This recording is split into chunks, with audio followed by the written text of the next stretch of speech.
ഇന്നലെ ഉച്ചയ്ക്കാണ് അസർബൈജാൻ എയർലൈൻസിന്റെ വിമാനം തകർന്നു വീണത്. 38 പേർ മരിച്ച ദാരുണ സംഭവത്തിന് സാക്ഷിയായി ഒരു മലയാളി.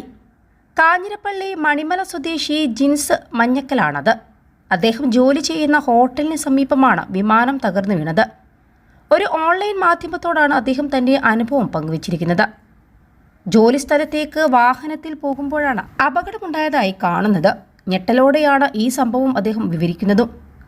കൂടെയുള്ള ആളാണ് വിമാനം താഴേക്ക് പതിക്കുന്നത് ആദ്യം കണ്ടത്. ഉഗ്രൻ ശബ്ദം കേട്ടതോടെ വിമാനം പതിച്ച സ്ഥലത്തേക്ക് ഞങ്ങൾ ഓടി. രക്ഷാപ്രവർത്തനം നടന്ന സ്ഥലത്ത് നിയന്ത്രണമുണ്ടായിരുന്നതിനാൽ വളരെ അടുത്തേക്ക് പോകാനായില്ല. പരിക്കേറ്റ നിരവധി പേരെ ആശുപത്രിയിലേക്ക് മാറ്റുന്നത് കണ്ടു. അക്തോ വിമാനത്താവളത്തിൽ ലാൻഡ് ചെയ്യാനാണ് വിമാനമെത്തിയത്. എന്നാൽ വിമാനത്താവളത്തിന് 30 കിലോമീറ്റർ അകലെയുള്ള കടൽ തീരത്തായാണ് വിമാനം ലാൻഡ് ചെയ്തതും തകർന്നു വീണതും. കടലിൽ വീണിരുന്നെങ്കിൽ അപകടം ഒഴിവാക്കാമായിരുന്നു. കടലിൽ നിന്ന് 100 മീറ്റർ മാറിയാണ് വിമാനം വീണത്. എമർജൻസി ലാൻഡിങ്ങിന് പൈലറ്റ് അനുമതി തേടിയെങ്കിലും വൈകിയതായി പ്രദേശവാസികൾ പറയുന്നുണ്ട്.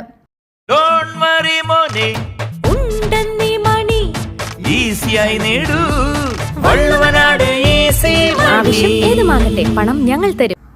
അക്തോവിൽ മലയാളികൾ വളരെ കുറവാണ്. അപകടശേഷം രക്തം നൽകുന്നതിനായി ആശുപത്രിയിലേക്ക് പോയിരുന്നു. കുടുംബമായിട്ടാണ് ഞാനിവിടെ താമസിച്ചിരുന്നത്. കോവിഡ് സമയത്ത് അവർ നാട്ടിലേക്ക് വന്നുവെന്നും ജിൻസ് പറയുന്നുണ്ട്. അപകടത്തിന് തൊട്ടു മുൻപുള്ള ദൃശ്യങ്ങൾ ഒരാൾ പകർത്തിയത് പുറത്തു വന്നിരുന്നു. അപകടത്തിന് തൊട്ടു മുൻപ് വിമാനത്തിന്റെ ഓരോ ഭാഗങ്ങളായി തകരാറിലാവുന്നതും ഒടുവിൽ തകർന്നു വീണ വിമാനത്തിനുള്ളിൽ യാത്രക്കാർ ചിതറിക്കിടക്കുന്നതും ദൃശ്യങ്ങളിൽ കാണാമായിരുന്നു. അപകടത്തിന് മുൻപുള്ള അവസാന നിമിഷങ്ങളെല്ലാം തന്നെ ആ ദൃശ്യങ്ങളിൽ നിന്ന് വ്യക്തമാകുന്നതാണ്. ആദ്യം വിമാനത്തിന്റെ ക്യാബിനായിരുന്നു വീഡിയോയിൽ കാണാൻ പറ്റിയിരുന്നത്. വിമാനം കുത്തനെ ഇറങ്ങുമ്പോൾ അല്ലാഹു അക്ബർ എന്ന് വീഡിയോ എടുക്കുന്ന യാത്രക്കാർ തന്നെ പറയുന്നുണ്ട്. മഞ്ഞ നിറത്തിലുള്ള ഓക്സിജൻ മാസ്കുകൾ, പരിഭ്രാന്തരായി നിലവിളിക്കുന്ന യാത്രക്കാർ തുടങ്ങിയ കാഴ്ചകൾ മീഡിയകൾ പുറത്തുവിട്ടിരുന്നു.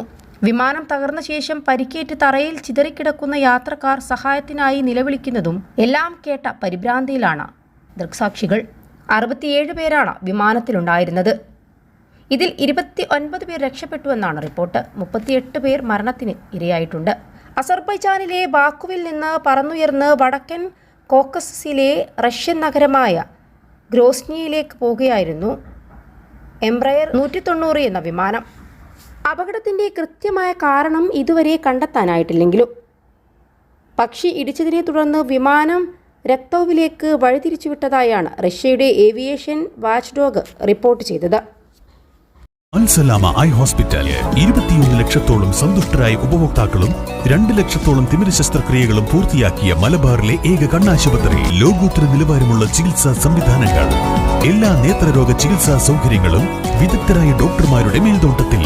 Al Salama eye hospital, hospital road, Perinthalmanna.